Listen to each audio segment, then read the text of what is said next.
The black sedan pulled up to the prestigious St. Augustine Academy as police sirens wailed in the distance. Margaret Chen's hands trembled as she clutched the manila envelope, watching her husband Richard's face turn ashen white as he read the first page. Around them, other graduation guests began turning their heads, whispering, pointing at the chaos unfolding in the parking lot. "You destroyed everything," Richard whispered, his voice cracking as federal agents approached their vehicle.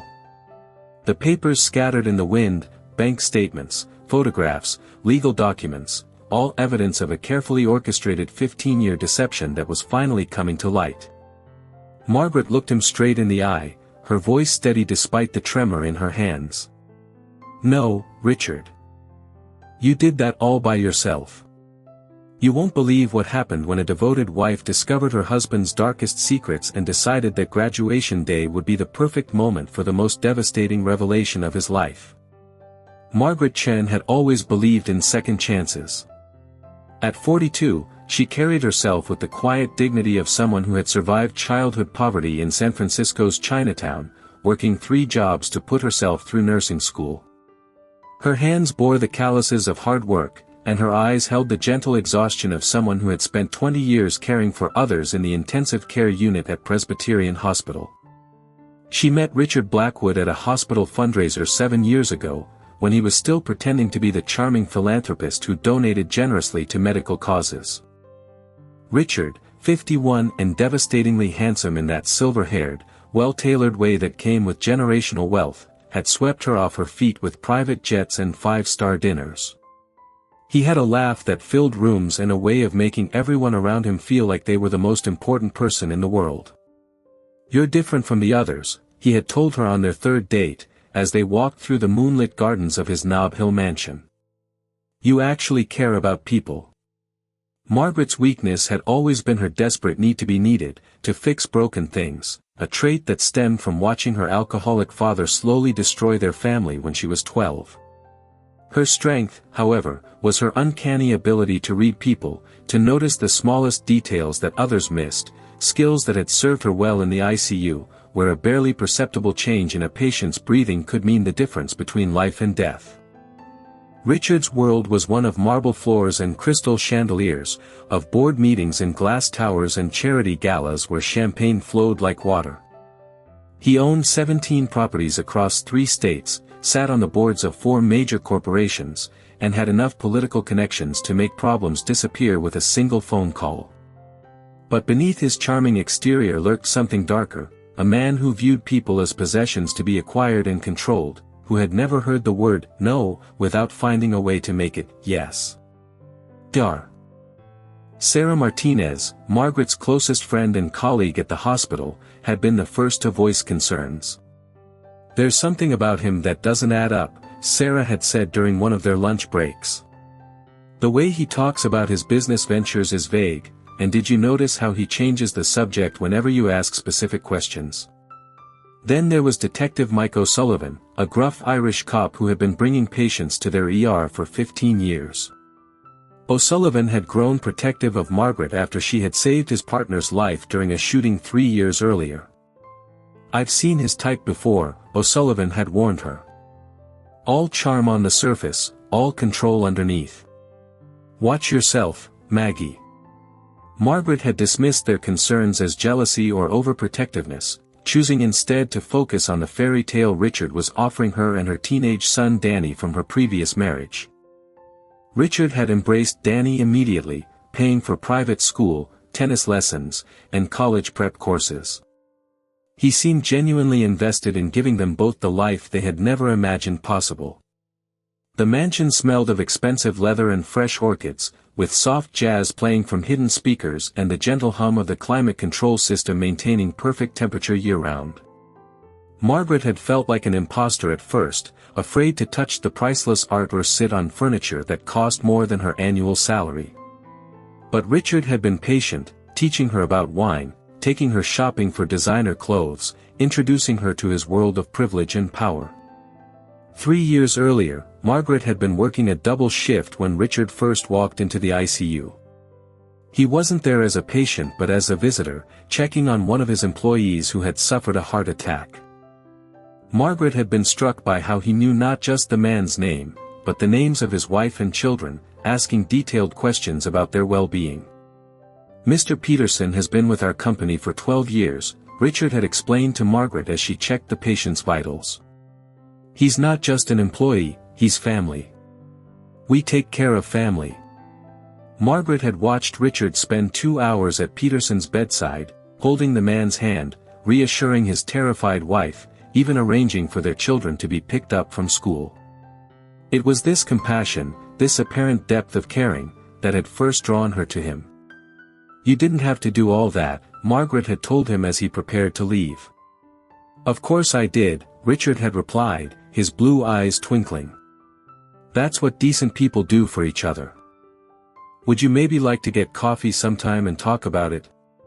But what Margaret didn't know then was that Peterson had been about to testify against Richard in a federal fraud case. The heart attack had been convenient timing, and Richard's bedside manner had been purely strategic, ensuring that Peterson's family would be too grateful to pursue any legal action if Peterson didn't survive. The first crack in Richard's facade appeared 6 months after their wedding, during what should have been a celebration. Danny had just been accepted to Stanford with a full scholarship, an achievement that Margaret knew came from her son's own brilliance and hard work, not Richard's connections. But when the acceptance letter arrived, Richard had immediately taken credit. "I made a few phone calls," Richard had announced to their dinner guests that evening, swirling his wine with casual arrogance. "The boy's smart enough, but these schools care more about who you know than what you know." Margaret had felt her chest tighten as she watched Danny's face fall. "Actually, Danny earned this himself," she had said quietly. "His grades and test scores were—" "Margaret, darling," Richard had interrupted, his voice honey-sweet but his eyes ice-cold, "let's not pretend that merit alone opens doors at Stanford.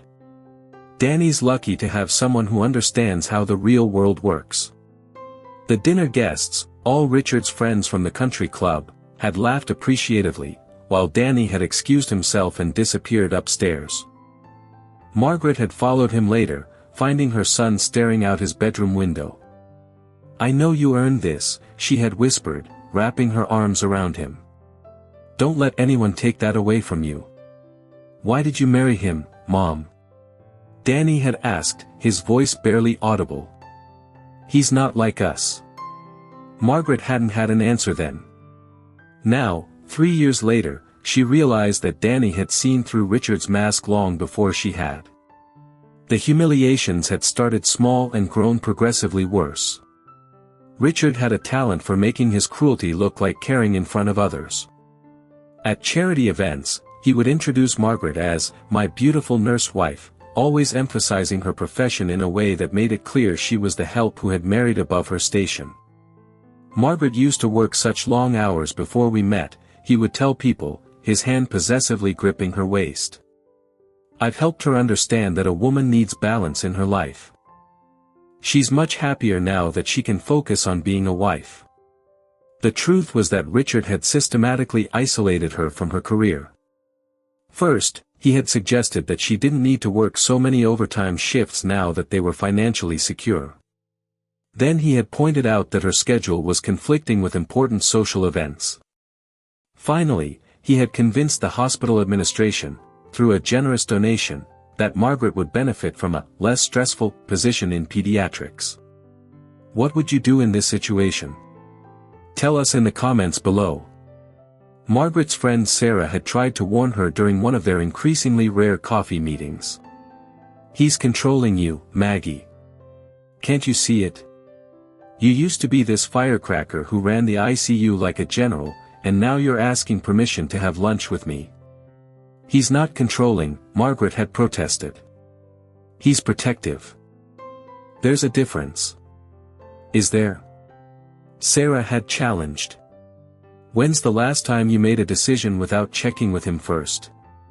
Margaret had opened her mouth to respond and realized she couldn't remember. The breaking point had come 8 months ago, at Danny's 18th birthday party.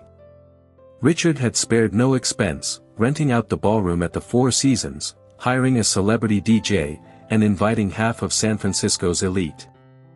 But when it came time for toasts, he had once again tried to take credit for Danny's achievements.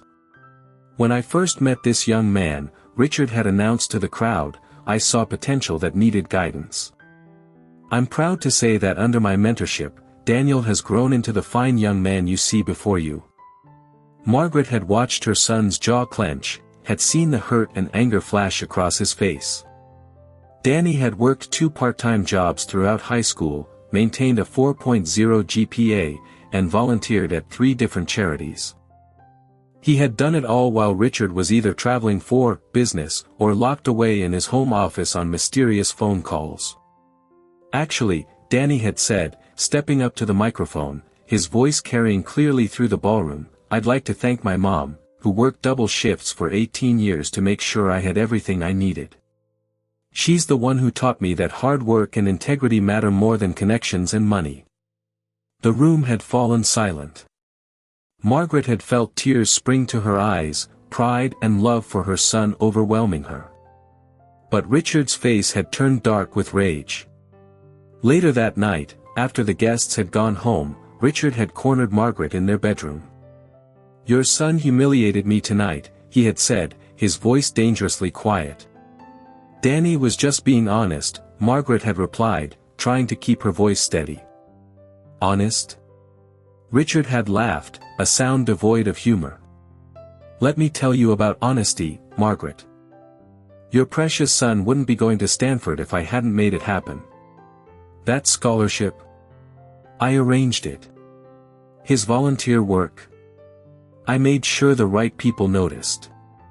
Even his grades, do you really think he would have maintained that GPA if I hadn't made sure his teachers knew who his stepfather was?" Margaret had felt the world tilt beneath her feet. "That's not true. Isn't it?" Richard had moved closer, backing her against the dresser. "Face facts, sweetheart. Neither you nor your son would be anything without me. You were a nobody nurse from the wrong side of town, and he was a smart kid with no connections and no future. I saved both of you." For the first time in their marriage, Margaret had looked at her husband and seen him clearly, not the charming philanthropist, but the manipulative predator who had been slowly dismantling her sense of self for 3 years. Can you guess what happens next? Drop your predictions below. 2 months after Danny's birthday party, Margaret had been looking for stamps in Richard's study when she accidentally knocked over a stack of files. As she gathered the papers, one document caught her attention, a bank statement from an account she didn't recognize, showing transfers of millions of dollars to offshore accounts in the Cayman Islands. She had stared at the numbers, her nursing training kicking in as she processed information with clinical precision. The dates of the transfers corresponded with Richard's business trips, and the amounts were far larger than anything his legitimate businesses could generate. Her hands had trembled as she photographed the document with her phone, some instinct telling her that she needed evidence of what she was seeing. She had carefully res-tacked the papers and left the study, but that night, she had lain awake staring at the ceiling, pieces of a puzzle finally beginning to fall into place. The expensive lifestyle, the vague explanations of his business dealings, the way certain phone calls made him leave the room, it all suddenly made sense. Richard wasn't just controlling and manipulative, he was hiding something much darker. Margaret had started small, paying attention to details she had previously ignored. She noticed that Richard received mail at 3 different post office boxes around the city. She observed that he had 2 different cell phones, one that he used openly and another that he kept locked in his desk drawer. She began memorizing the names mentioned in his hushed phone conversations. Dar. Martinez had been the one to suggest Margaret reach out to Detective O'Sullivan. Mike knows financial crimes, Sarah had said during one of their secret lunch meetings. If there's something shady going on, he'll be able to tell you what to look for. O'Sullivan had been skeptical at first. I can't launch an investigation based on suspicious bank statements and secretive phone calls, he had told Margaret. But I can teach you how to gather information safely. Over the next several months, O'Sullivan had coached Margaret on how to document evidence without raising suspicion. She learned to photograph documents quickly and quietly, to record conversations using her phone's voice memo app, and most importantly, to maintain her normal routine so Richard wouldn't suspect anything. The evidence had started accumulating slowly, then all at once. Bank records showing suspicious transactions, recorded phone calls discussing money laundering operations, photographs of documents detailing fake charitable foundations that existed only to hide illegal profits. Margaret had discovered that her husband wasn't just wealthy, he was the head of a sophisticated financial crime operation that had been stealing from hospitals, nursing homes, and medical charities for over a decade. As Margaret's investigation deepened, Richard seemed to sense that something had changed. He began questioning her more closely about her activities, showing up unexpectedly at the hospital, and monitoring her phone usage. The psychological pressure was intense, but Margaret had found strength she didn't know she possessed. "Where did you go for lunch today?" Richard would ask casually, but Margaret could see the calculation behind his eyes. "Just the usual place with Sarah," she would reply, maintaining eye contact despite her racing heart. "Sarah seems to take up a lot of your time lately," he would observe. "Maybe you should focus more on our family." These exchanges became a daily occurrence, each one ratcheting up the tension between them. Margaret realized that Richard was trying to isolate her completely, to cut off her remaining connections to the outside world. But she also realized that his increased scrutiny meant he was worried about something. The breakthrough had come when Margaret discovered Richard's secret safe hidden behind a painting in his study. Using skills O'Sullivan had taught her, she had managed to find the combination by observing which numbers Richard touched most frequently on his phone, his mother's birthday, reversed. Inside the safe, she had found documents that revealed the full scope of Richard's criminal enterprise. He wasn't just stealing money, he was systematically defrauding medical institutions that served the most vulnerable populations. The children's hospital where Margaret had done her residency, the nursing home where her own grandmother had died, Richard had been stealing from all of them, using fake invoices and phantom employees to siphon millions of dollars into his personal accounts. But then something incredible happened that would change everything Margaret thought she knew about her situation. Margaret was photographing the contents of Richard's safe when her phone buzzed with a text from an unknown number. "Stop looking. You're in danger. Meet me at Pier 39 tomorrow at 2 p.m. Come alone. A friend." Her blood ran cold. Someone knew what she was doing.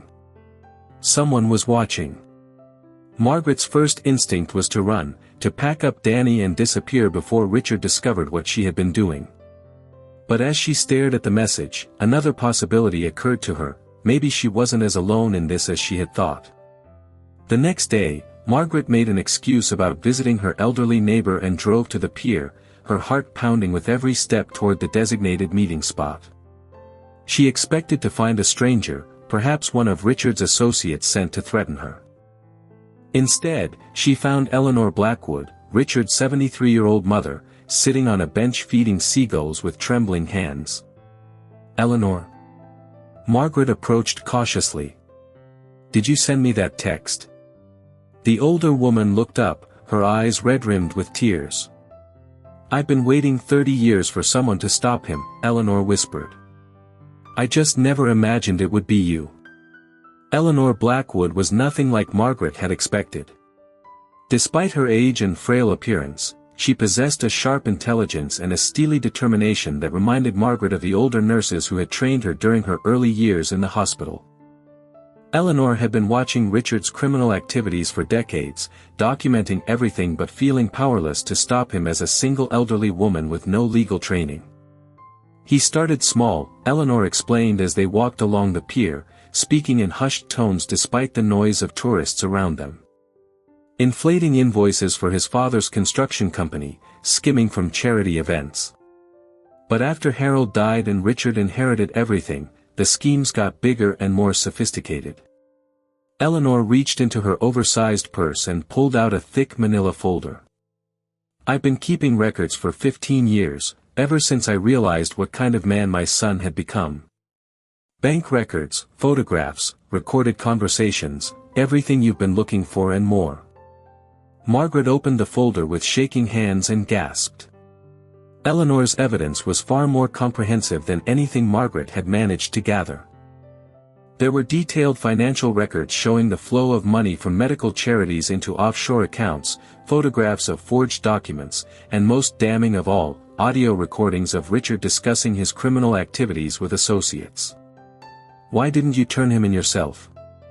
Margaret asked. Eleanor's face crumpled. "He's still my son. I kept hoping he would change, that he would find some shred of the boy I raised. But when I saw how he was treating you and Danny, I realized he was beyond redemption." Eleanor went on to reveal that she had been the anonymous donor funding several legitimate charities that were working to help the victims of Richard's schemes. She had also been quietly providing financial assistance to families who had been harmed by his fraudulent activities, though she had never been able to fully compensate for the damage he had caused. "He controls my finances," Eleanor explained. "I only have access to a small allowance each month. But I've been saving what I can and using it to help where possible. It's not nearly enough, but it's something." Margaret felt a surge of respect for this brave woman who had been fighting a lonely battle against her own son for so many years. "What do you think we should do with all of this evidence?" Eleanor smiled for the first time since they had met. "I think it's time to introduce you to some friends of mine." Over the next several weeks, Eleanor proved to be an invaluable ally with connections Margaret never could have imagined. Through her late husband's business relationships and her own decades of charity work, Eleanor had maintained friendships with federal prosecutors, investigative journalists, and even a retired FBI agent who specialized in financial crimes. Agent Patricia Williams, now working as a private consultant, met with Margaret and Eleanor at a small cafe in Chinatown. Williams, a sharp-eyed woman in her early 60s, reviewed their evidence with professional thoroughness. "This is enough to put him away for life," Williams told them, her voice filled with admiration. "The scope of the operation, the amount of money involved, the number of victims, this is going to be a major case. But we need to be very careful about how we proceed. Richard has powerful friends who might try to bury this if they get advance warning." Williams explained that they needed to coordinate their revelation with federal authorities to ensure that Richard couldn't use his connections to escape justice. She also warned them that Richard might become dangerous if he suspected what was happening. "Men like him don't give up easily," Williams cautioned. "When cornered, they often lash out at the people closest to them. You need to have a safety plan in place." Margaret's safety plan involved Detective O'Sullivan and a team of federal agents who would be standing by during the confrontation. But the timing had to be perfect. They needed Richard to incriminate himself publicly, in front of witnesses, so there could be no doubt about his guilt. Eleanor provided the inspiration for the perfect timing. "Danny's graduation is next week," she reminded Margaret. "Richard's been bragging to everyone about how he's going to make a big speech about investing in young people and supporting education. The irony is too perfect to pass up." Margaret realized that her mother-in-law was right. Richard had been positioning himself as a champion of educational causes, planning to announce a major donation to Stanford during Danny's graduation ceremony. The hypocrisy of a man who had been stealing from educational institutions making such a public display was staggering. Working with Williams and O'Sullivan, Margaret devised a plan to expose Richard's crimes in the most public and devastating way possible. They would wait until he was in front of all their friends, family, and community members, basking in the glow of false praise for his generosity, and then deliver the evidence of his true character. 3 days before graduation, Margaret had been in Richard's study when she overheard a phone call that provided the final piece of the puzzle. Richard was talking to someone about transferring money out of the country immediately after Danny's graduation. "The heat's been getting intense lately," Richard was saying. "I think someone's been asking questions. After this graduation ceremony, I'm going to disappear for a while. Maybe permanently." Margaret's blood ran cold as she realized that Richard was planning to abandon them. All his talk about family and commitment had been lies. He was preparing to run, leaving her and Danny behind to face the consequences of his crimes. She managed to record the entire conversation, capturing Richard's admission that he knew his illegal activities were under scrutiny and his plan to flee the country. When she shared the recording with Williams, the federal agent's expression grew grim. "We need to move up our timeline," Williams said. "If he runs, we might never catch him, and he'll just start over somewhere else. The graduation ceremony might be our only chance." Margaret knew she had to tell Danny what was happening.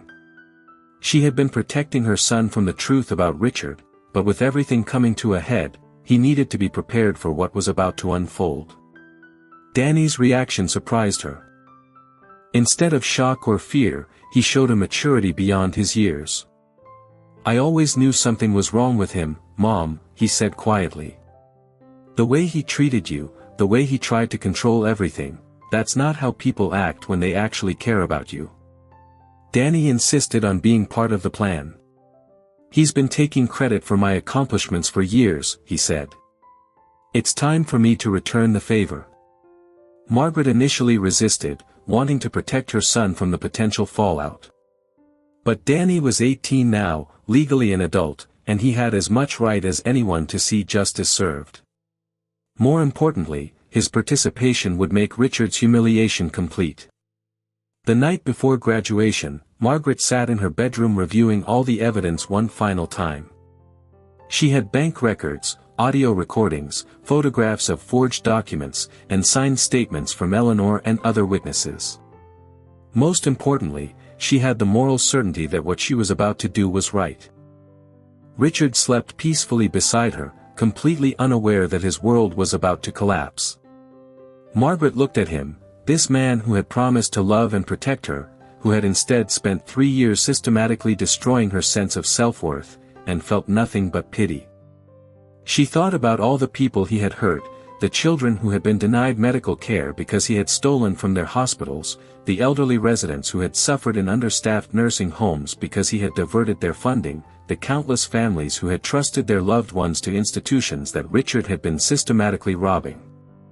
Margaret also thought about herself, the confident, competent nurse she had been before Richard, and the person she was determined to become again. This confrontation wasn't just about justice for Richard's victims, it was about reclaiming her own life and dignity. As she finally drifted off to sleep, Margaret felt a peace she hadn't experienced in years. Tomorrow, the truth would finally come to light. Graduation day dawned bright and clear, with not a cloud in the San Francisco sky. Margaret woke early and went through her normal morning routine, making coffee and preparing breakfast while Richard showered and dressed in his most expensive suit, a navy blue Armani that had cost more than most people made in a month. "Big day today," Richard said, adjusting his tie in the hallway mirror. "I'm really looking forward to my speech. I think people are going to be very impressed with our family's commitment to education." Margaret nodded and smiled, playing her role perfectly while her heart hammered in her chest. "Danny's going to be so proud," she said, and meant it, though not in the way Richard imagined. The graduation ceremony was held in Stanford's outdoor amphitheater, with hundreds of families gathered to celebrate their children's achievements. Margaret took her seat in the family section, with Eleanor beside her and Detective O'Sullivan positioned discreetly in the crowd. Federal agents were stationed around the perimeter, ready to move in when Margaret gave the signal. Richard was in his element, shaking hands with professors and university administrators, accepting congratulations on Danny's success as if it were his own personal triumph. Margaret watched him work the crowd and realized that this was probably what he had done his entire adult life, presenting a false version of himself to manipulate people into giving him what he wanted. When Danny's name was called, Margaret felt tears of genuine pride spring to her eyes. Her son walked across the stage with quiet dignity, accepting his diploma and the special recognition for academic excellence that he had earned through his own hard work. In that moment, all of Richard's attempts to take credit seemed not just wrong but absurd. After the ceremony, there was a reception where Richard was scheduled to give his speech about supporting education and announce his fictional donation to the university. Margaret positioned herself near the microphone, the manila envelope containing all their evidence clutched in her hands. Richard stepped up to the podium, his smile radiant as cameras flashed around him. "Friends, family, distinguished guests," he began, his voice carrying clearly across the crowd, "today we celebrate not just the achievements of these remarkable young people, but the power of community support and investment in our future." He continued speaking about the importance of giving back, about how successful people had a responsibility to lift others up, about how proud he was to contribute to educational excellence. Each word felt like acid to Margaret, knowing what she knew about how he had actually made his money. "Which is why," Richard announced with dramatic flair, "I am pleased to announce a personal donation of $5 million to Stanford University, to establish the Blackwood Family Scholarship for underprivileged students pursuing careers in healthcare and social service." The crowd erupted in applause. Margaret saw Danny's face pale as he realized what his stepfather was doing, using this moment of genuine achievement to promote his own fake generosity with stolen money. This was Margaret's moment. She stood up and walked toward the podium, envelope in hand. Richard saw her approaching and smiled broadly, assuming she was coming to share in his moment of glory. "Ladies and gentlemen," Richard said, "I'd like my beautiful wife Margaret to join me. She's been such an inspiration in my commitment to healthcare causes." Margaret stepped up to the microphone, her hands steady despite the magnitude of what she was about to do. She looked out at the crowd, friends, neighbors, colleagues, people who had known and trusted Richard for years. "Thank you, Richard," she said, her voice carrying clearly through the sound system. "There is something I'd like to share with everyone here today." She opened the envelope and pulled out the first document, a bank statement showing millions of dollars in transfers from medical charities to Richard's personal accounts. "Richard, you've talked a lot today about supporting healthcare and education," Margaret said, her voice growing stronger with each word. "I think people should know where the money for your generous donations actually comes from." Richard's smile faltered as he realized what was happening. "Margaret, what are you doing?" "I'm telling the truth," she replied, holding up the bank statement for everyone to see. "For the past 15 years, my husband has been systematically stealing from hospitals, nursing homes, and medical charities, the exact institutions he claims to support."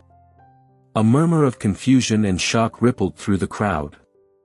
Richard tried to take the microphone from Margaret, but Detective O'Sullivan was already moving toward the stage, his badge visible. "This is ridiculous," Richard said, his voice rising. "Margaret's been having some emotional difficulties lately. She doesn't know what she's talking about." But Margaret was prepared for his denials.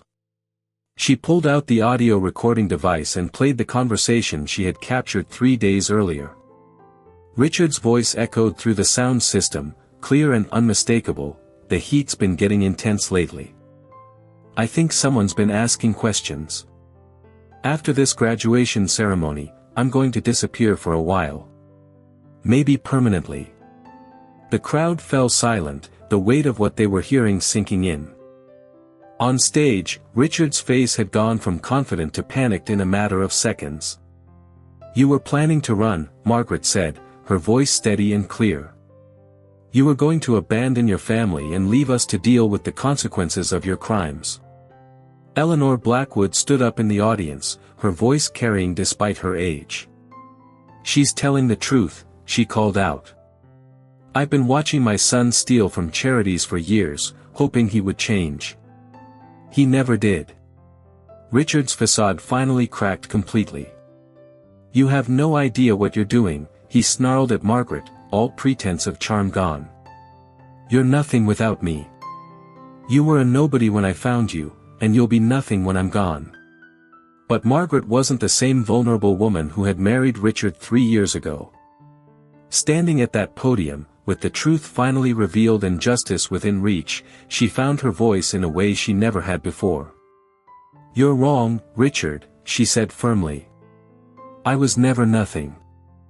I was a nurse who saved lives, a mother who raised an incredible son, a woman who knew how to work hard and care for others. You didn't make me somebody, you just convinced me to forget who I already was." Federal agents were moving through the crowd now, closing in on Richard from multiple directions. Agent Williams approached the stage, her credentials clearly visible. "Richard Blackwood," she called out, "you're under arrest for fraud, money laundering, and theft from federally funded medical institutions." Richard made one last desperate attempt to maintain control. "This is all a misunderstanding," he told the crowd. "I can explain everything." But Danny stepped forward, his young voice cutting through the chaos. "No more lies, Richard," he said. "Everyone here can see who you really are now." As the federal agents placed handcuffs on Richard's wrists, Margaret felt a weight lifting from her shoulders that she hadn't even realized she was carrying. Around her, the graduation guests were processing what they had witnessed, the spectacular fall of a man they had thought they knew.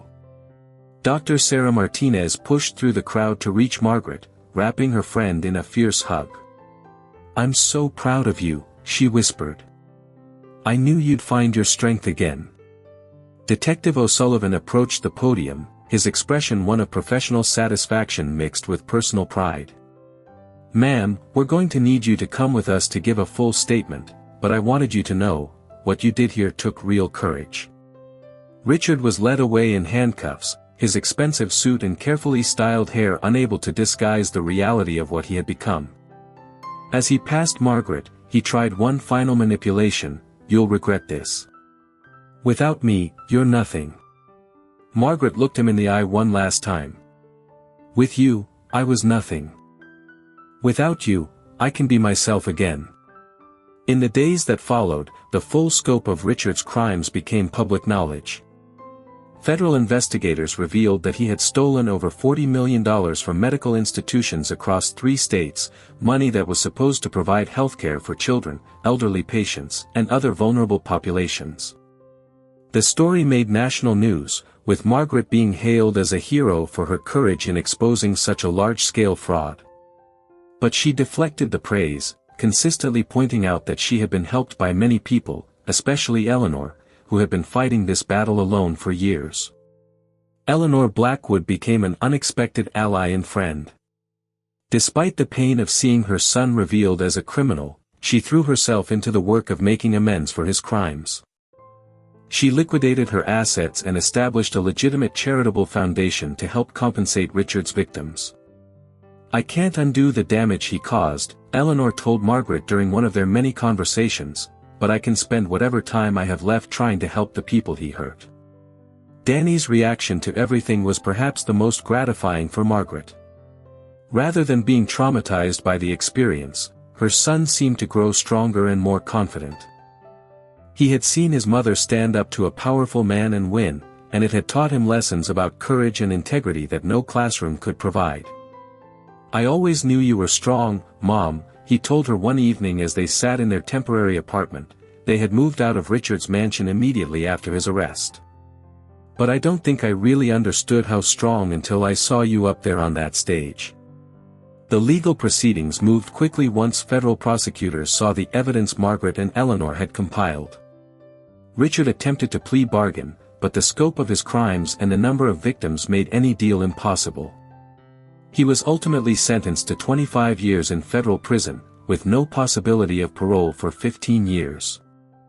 6 months after Richard's sentencing, Margaret stood in the same hospital where she had first met him, but now she was back in her element, working in the ICU, saving lives, using her skills to help people rather than being manipulated into silence. She had been promoted to head nurse, a position that recognized both her clinical expertise and the leadership she had shown in exposing Richard's crimes. Danny had started at Stanford with a renewed sense of pride and purpose. The scholarship he had earned through his own merit felt even more valuable now that everyone knew the truth about Richard's lies. His professors had heard about the case and several had approached him to express their admiration for his family's courage in exposing such massive fraud. "Your mother is a hero," Professor Williams from his biology class had told him during office hours. "What she did took incredible strength, and it's going to help a lot of people get justice." Danny had thrown himself into his pre-med studies with even greater determination. He wanted to follow in his mother's footsteps in healthcare, but he also wanted to specialize in forensic medicine, inspired by the investigation that had brought down his stepfather. He had started volunteering at a legal clinic that helped victims of financial crimes, using his experience to counsel other families who had been devastated by similar schemes. Margaret's return to the ICU had been like coming home. Her colleagues welcomed her back with genuine warmth, and within weeks it was as if she had never left. Her skills hadn't diminished during her time away, and if anything, her experience with Richard had given her an even deeper understanding of how to read people and recognize when someone was hiding something important. Dr. Sarah Martinez had been instrumental in Margaret's transition back to full-time nursing. "I never stopped believing you'd find your way back to yourself," Sarah had told her during one of their lunch breaks. "Richard tried to make you smaller, but he couldn't touch the core of who you are." The hospital administration had offered Margaret a position on their fraud prevention committee, recognizing that her unique experience made her invaluable in identifying potential financial crimes within the healthcare system. It was work that gave her a sense of purpose beyond patient care. She was helping to protect the institution and its patients from people like Richard. Detective O'Sullivan had become an unexpected friend to both Margaret and Danny. He often stopped by the hospital when he was in the neighborhood, sometimes bringing news about the ongoing federal investigation into Richard's criminal network. The investigation had uncovered connections to other fraudulent schemes across the country, leading to additional arrests and the recovery of millions more in stolen funds. "Your courage started something bigger than you know," O'Sullivan had told Margaret during one of his visits. "We've got federal task forces in 4 states now, all following leads that came from your evidence. You've probably saved hundreds of institutions from being victimized." Eleanor Blackwood had become like a grandmother to Danny and a true friend to Margaret. Despite her age, she had thrown herself into charitable work with remarkable energy, determined to spend her remaining years making amends for her son's crimes.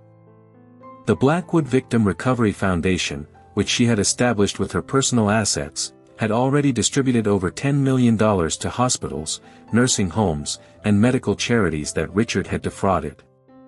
"I can't bring back the 20 years my son spent hurting people," Eleanor had told Margaret during one of their weekly coffee meetings, "but I can make sure his victims know that not everyone in the Blackwood family was rotten to the core." Eleanor had also insisted on paying for Danny's college expenses, despite Margaret's protests. "That boy earned every opportunity he's getting," the older woman had said firmly. Richard tried to take credit for Danny's achievements, but he never did anything to actually support them. "Let me do what Richard should have done, help that wonderful young man reach his potential." The relationship between Margaret and Eleanor had grown into something neither woman had expected, a deep friendship built on mutual respect and shared experience. Eleanor, who had been isolated by her son's crimes and her own complicity in hiding them, found in Margaret someone who understood the complex emotions of loving someone while recognizing their capacity for evil.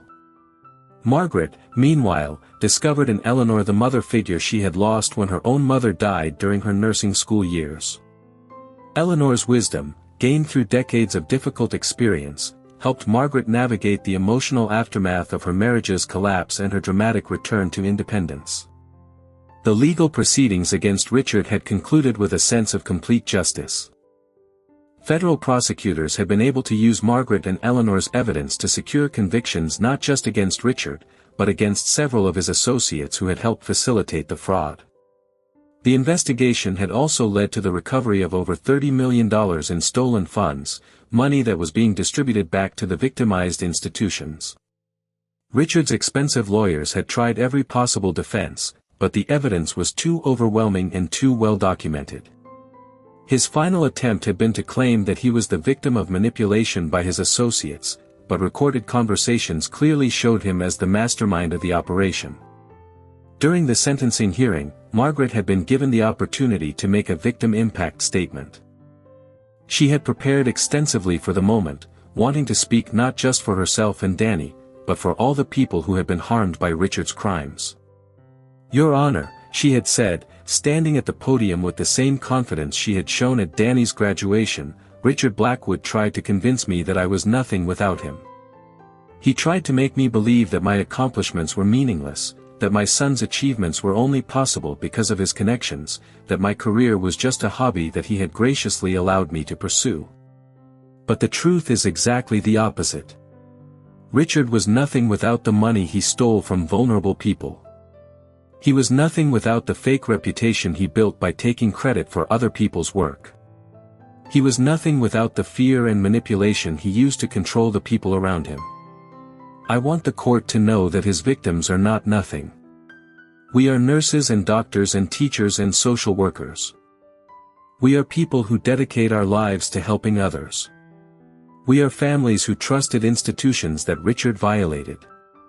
We are communities that believed in his fake generosity while he was stealing from our most vulnerable members. Richard Blackwood spent 15 years taking things that didn't belong to him.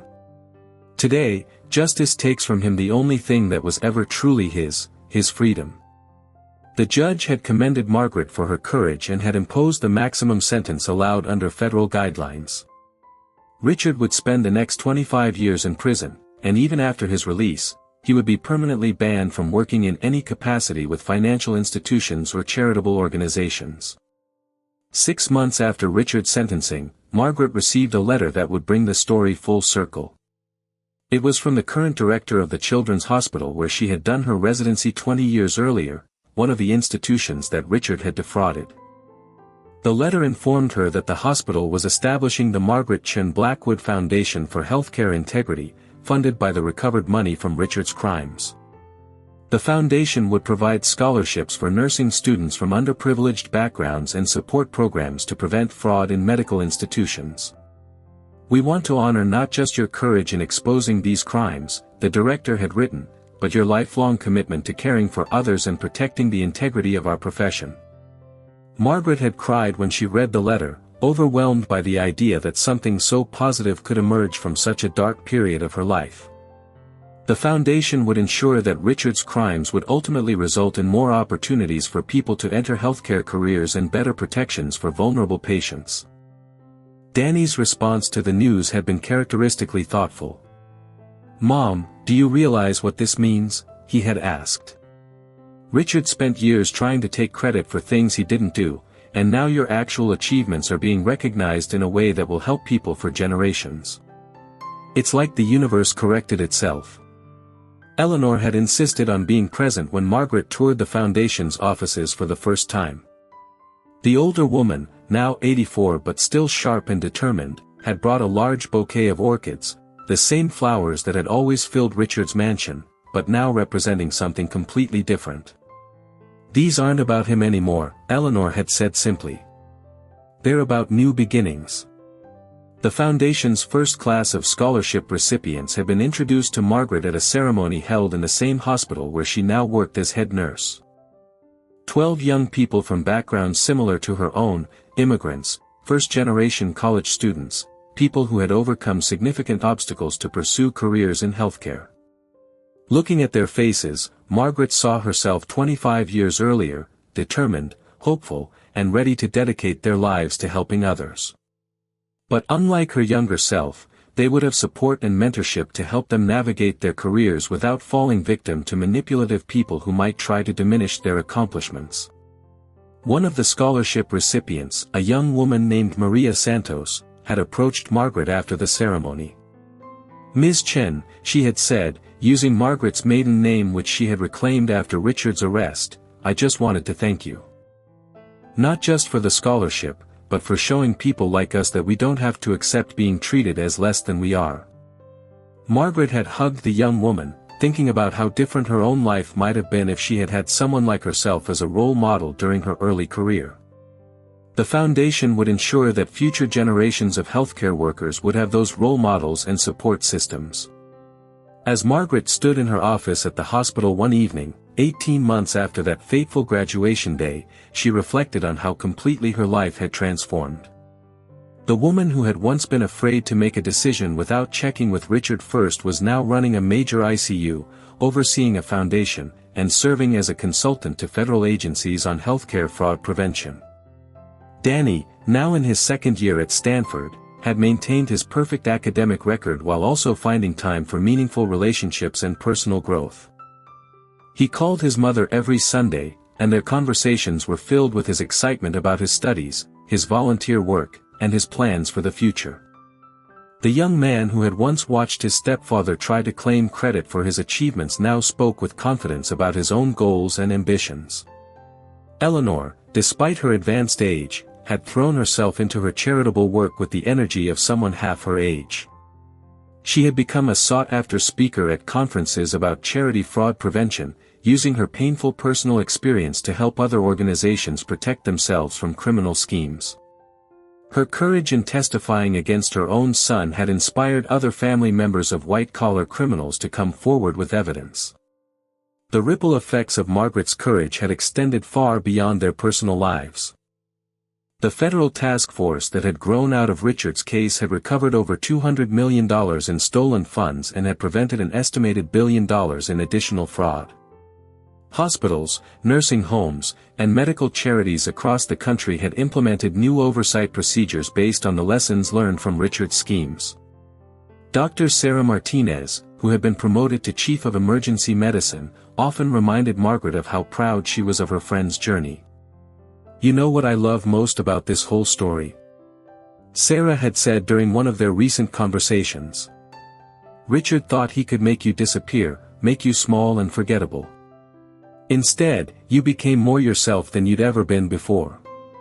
Detective O'Sullivan, now nearing retirement, had framed the newspaper article about Richard's sentencing and hung it in his office as a reminder that justice was possible even in cases that seemed hopeless.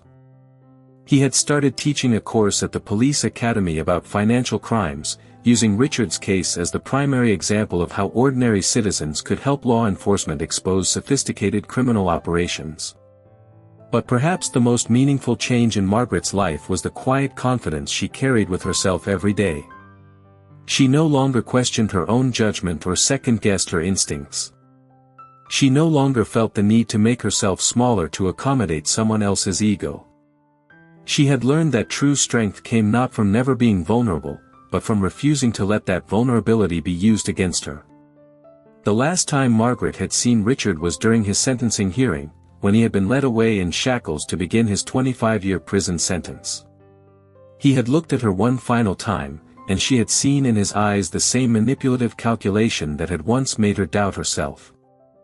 But now, instead of feeling fear or uncertainty, she had felt only pity for a man who had wasted his life trying to take things that didn't belong to him.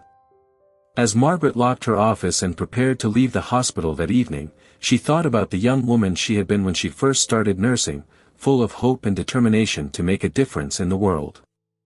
Richard had tried to convince her that those dreams were naive, that caring for others was a weakness to be managed rather than a strength to be celebrated.